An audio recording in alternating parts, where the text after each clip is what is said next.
vengo a ti hoy, Señor, a rendir mi corazón. Quiero más de ti. Toma mi necesidad, dame tu preciosa paz. Quiero más de ti. Dame, dame, dame más de ti. Bendito Señor.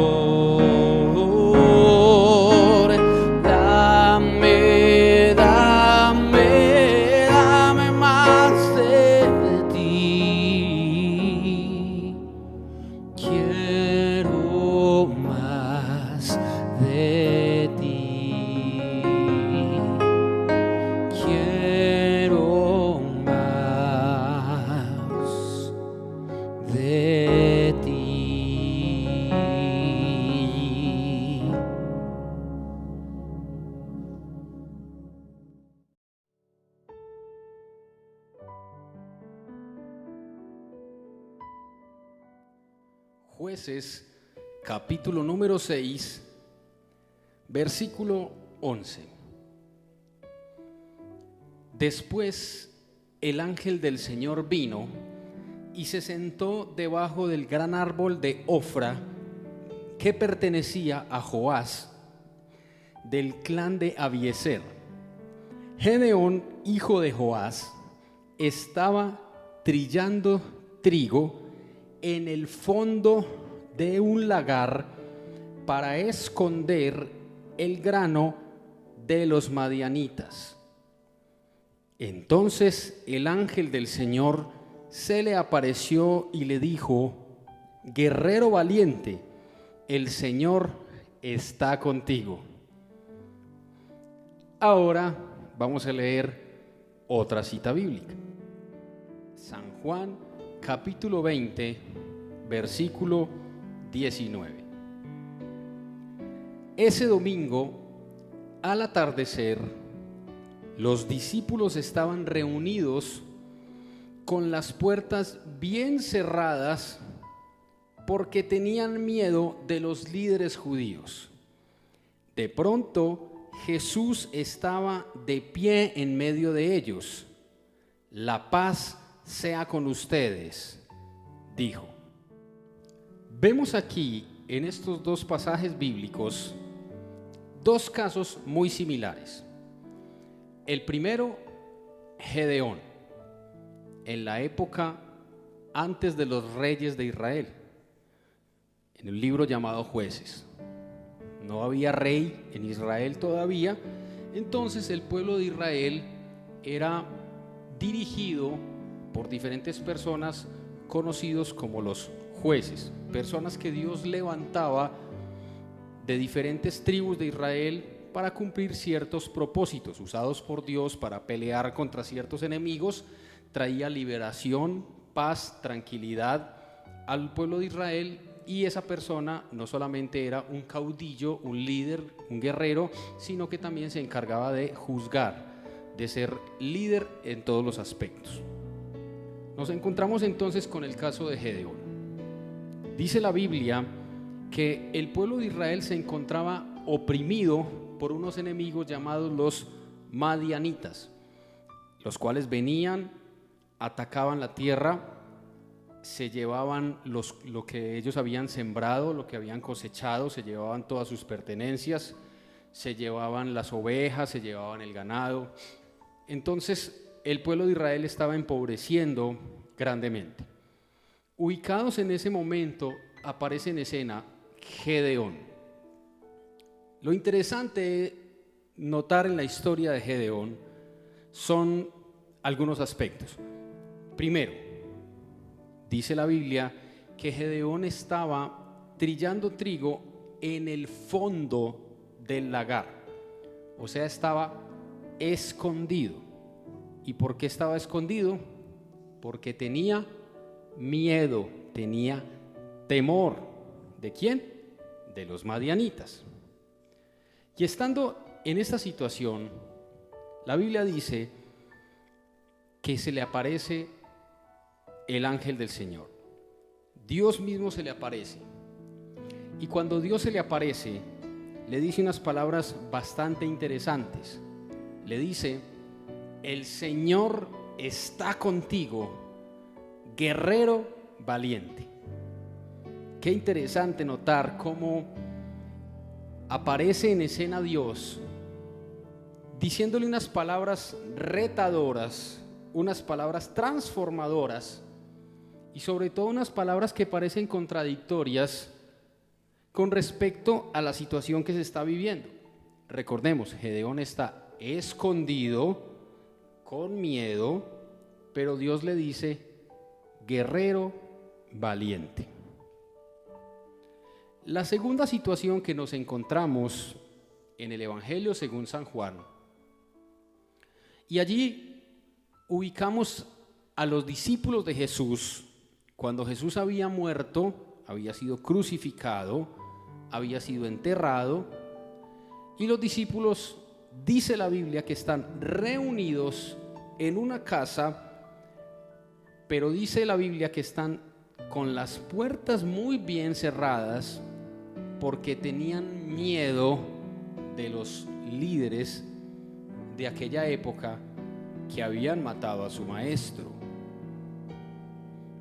Pero lo interesante es que aparece en la escena Jesús en medio de ellos de manera milagrosa y sorprendente y les dice estas palabras: la paz sea con ustedes. Querido amigo y amiga que me escuchas en esta tarde, la palabra de aliento hoy es muy sencilla, pero a su vez es poderosa y puede transformar su vida.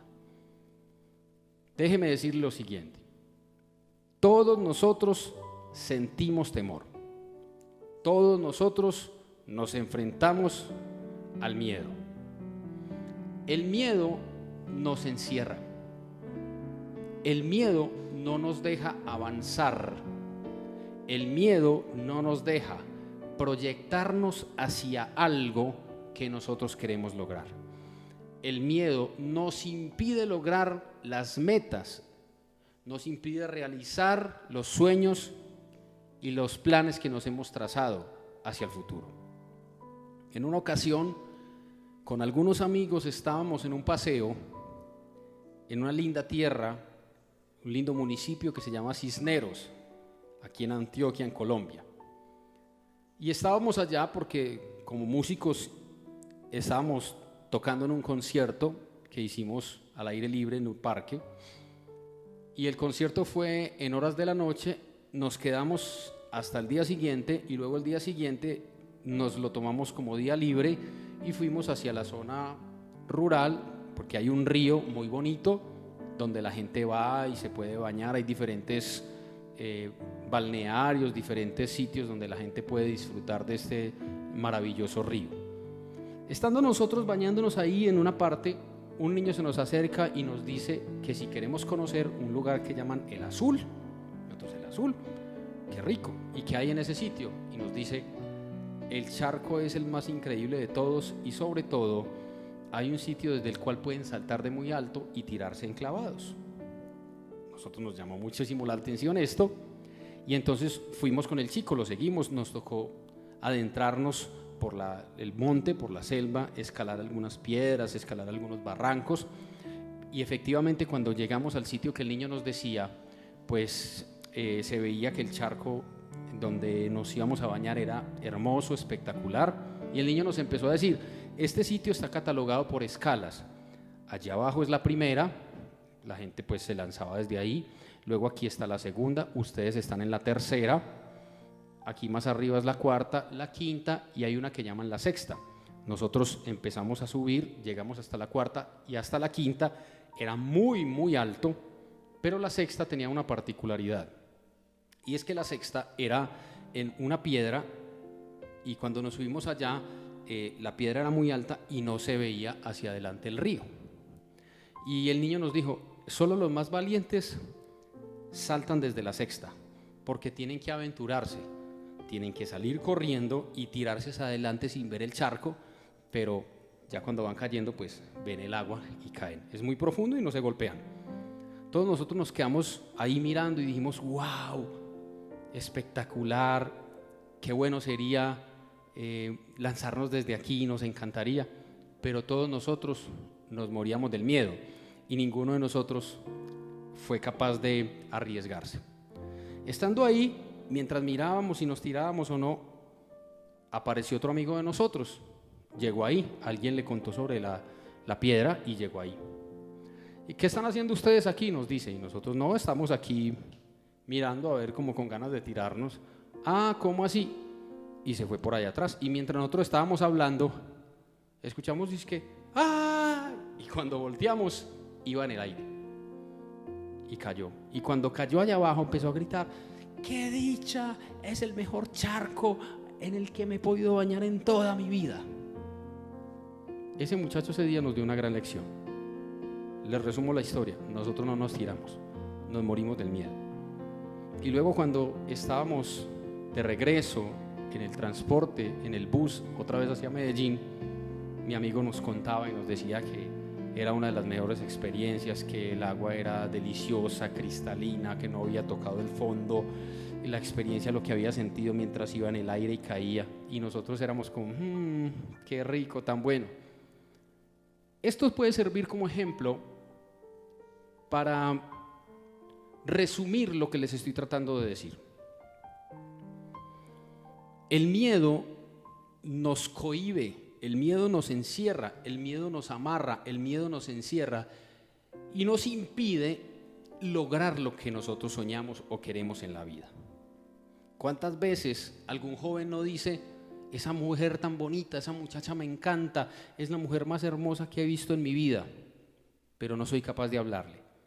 Y el temor le impide acercarse a ella porque siente que lo va a rechazar, porque no se siente tal vez digno de hablar con ella, y ese temor nunca lo deja proyectarse hacia lo que él sueña o anhela, y quizá pierde la oportunidad de su vida de salir con la chica de sus sueños. Hay otras personas que quizá dicen, yo quiero hacer ese negocio, me encantaría poder invertir en esto, poder hacer tal negocio, poder comprar esto, pero el temor los agobia de una manera que les impide invertir y por lo tanto nunca van a llegar a saber si ese negocio pudo haber cambiado sus finanzas para siempre. El temor es una cárcel, el temor nos encierra, el temor nos impide lograr nuestras metas y nuestros sueños. ¿Qué hacer entonces? Muy sencillo. Las dos cosas que le pasaron a Gedeón y a los discípulos. Primero, cuando se te aparece Dios y te dice a través de su palabra, Dios está contigo. Querido amigo y amiga que me escuchas, Dios está contigo. Proyéctate, avanza, porque no estás solo. Dios está a tu lado. Es más difícil cuando uno lo intenta solo. Es muy difícil, pero cuando tienes a alguien que te ayuda y te apoya, es mucho más fácil. Un niño cuando va a aprender a montar bicicleta solo es muy difícil, pero cuando está su papá o su mamá dándole la mano, sosteniéndolo, impulsándolo, ayudándole, el niño siente respaldo y se arriesga. Arriésgate porque no estás solo. Dios está contigo. Segundo, Jesús dijo, la paz sea con ustedes. Jesús es la paz. Él es el dueño de la paz. Y Él vino a darnos su paz. Jesús dijo en uno de los evangelios, la paz les dejo, mi paz les doy. La Biblia dice que el fruto del Espíritu es amor, gozo, paz. La paz forma parte de los regalos que Dios nos da todos los días. No hablo de la paz como la ausencia de la violencia.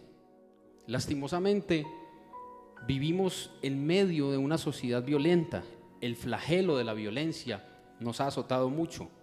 A nosotros aquí en Colombia y en Medellín sí que nos ha tocado vivirlo. Pero hablo de la paz interior.